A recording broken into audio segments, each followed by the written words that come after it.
All right, good morning.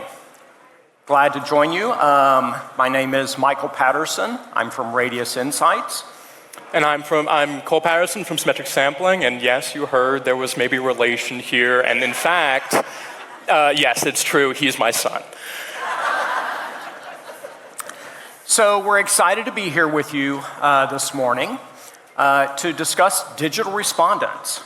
And digital respondents are also known as synthetic sample or silicon sample, a number of different names. But in terms of our presentation, what we'll first do is give you an overview of our perception and our thoughts on digital respondents. We'll then present 4 case studies that we conducted specifically for this conference. And then we'll wrap up with some summary and some implications.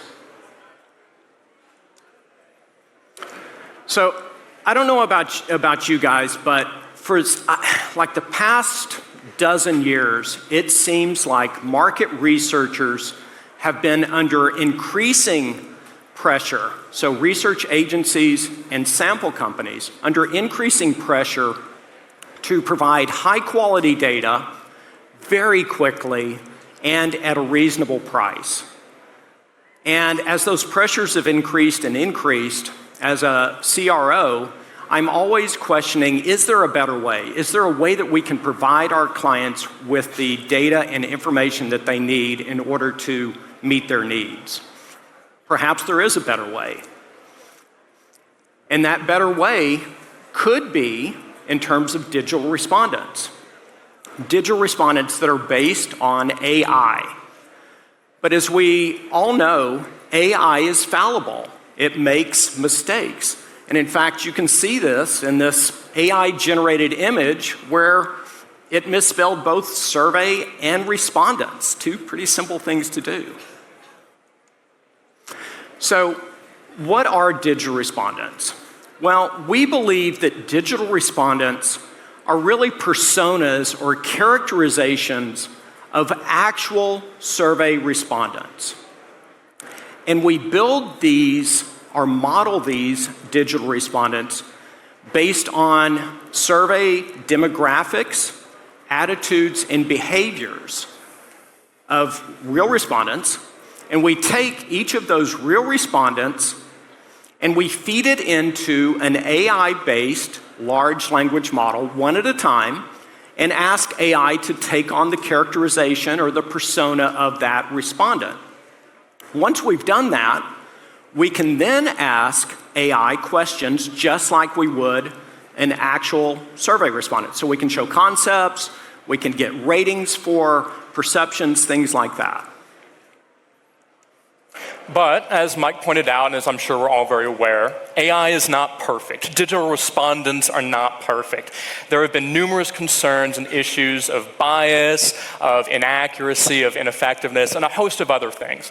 And at this point in the conference, I hope you're all fairly aware of the story of Prometheus, the god who provided fire to mankind, went against the gods and was punished for it. He was chained to a mountain and his liver picked out for all eternity by an eagle. It's nasty stuff. But a very important part of the myth that hasn't really been touched on very much is that Prometheus is also the god who created mankind. He fashioned us out of clay and water.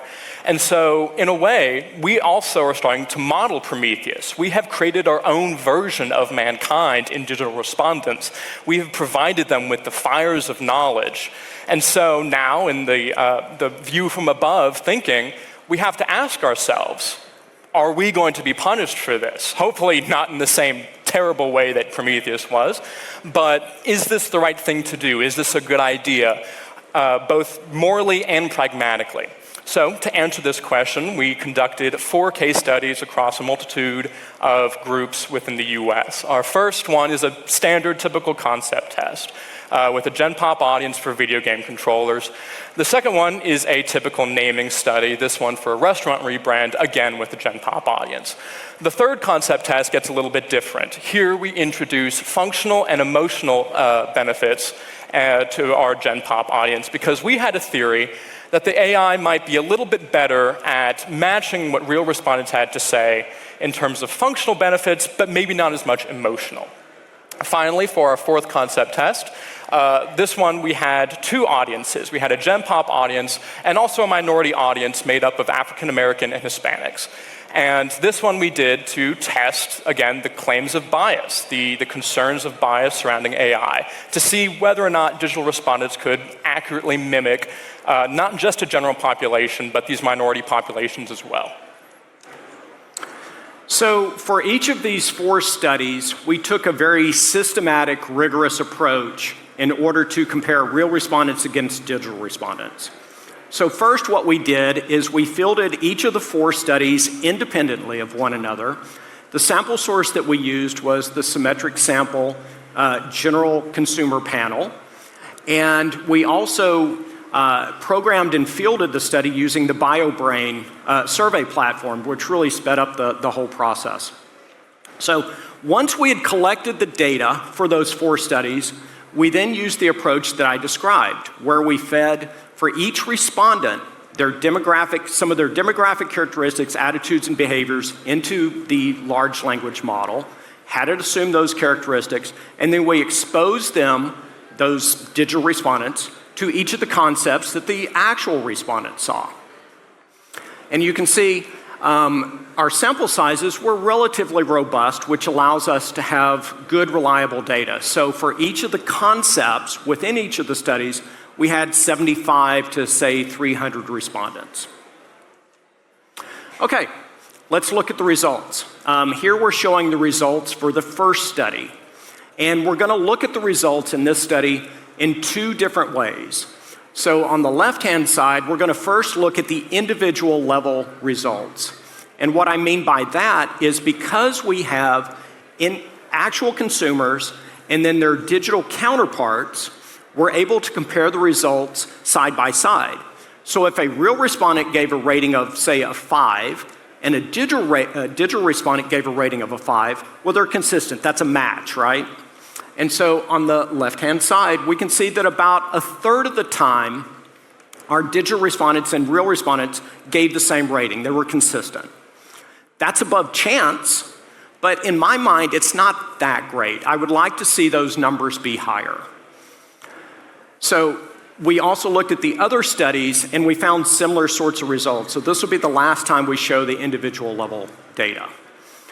But when you look at the right-hand side, which are the aggregate level top 2 box scores, and that's really what we normally provide to clients anyway, we see a very different story.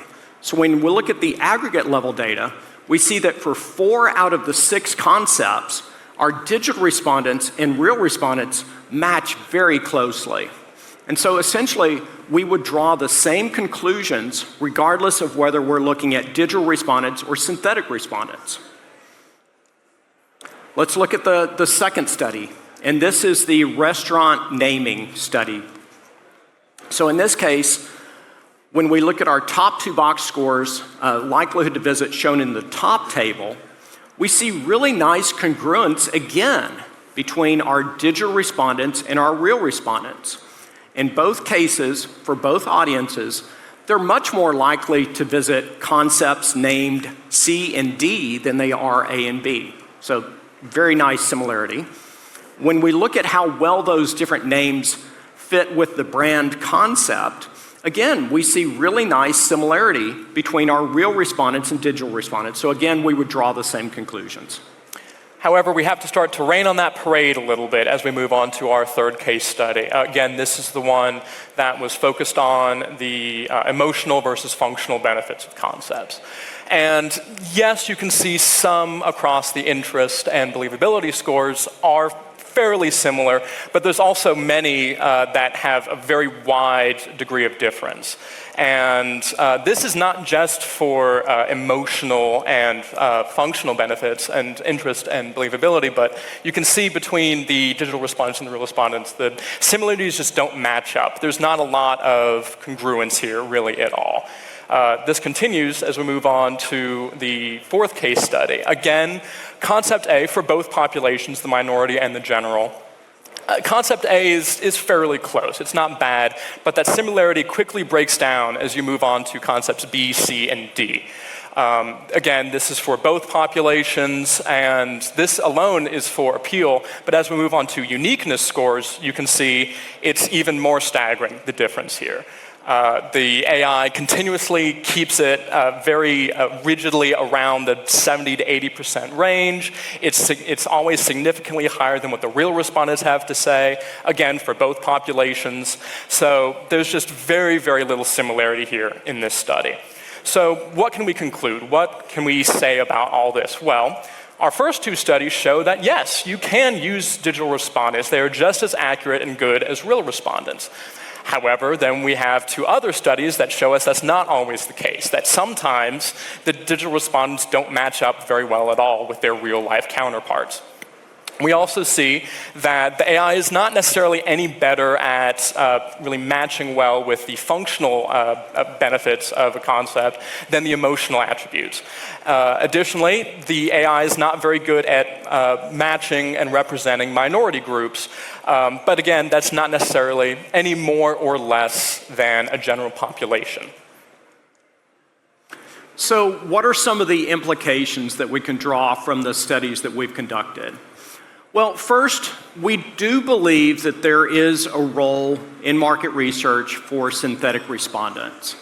But at this point, if they are used, they should be used as a complement, not a substitute for actual respondents. Further, we also believe that they should be built and constructed using real, actual humans, respondents. So in other words, just as we've been describing, taking demographics, attitudes, et cetera, and building them that way, and then using those digital respondents in survey research. But I think the last point is the most important, and I believe that it's imperative anytime you're conducting a study using digital respondents that you validate that the construction of those digital respondents actually does model real humans. You have to make that comparison because you could find differences, just as we did, depending on the industry that you're talking about, the types of questions you're asking, the concepts that you're exposing, et cetera. So I think it's just imperative that you validate. So from a radius point of view, we believe, as I said, there is a role for digital respondents. But more importantly, we do feel like AI will fundamentally change the way that we do business as an organization. But our belief is that we should always take a human-centered, human-first approach with AI being used as a tool. So the humans must be in control. AI is a tool, albeit a powerful tool, and we feel like it really helps us deliver to our clients in three different ways. So first, it helps us in terms of elevation. So it helps us raise the quality of the results that we provide to our clients. The second way is in terms of elicitation.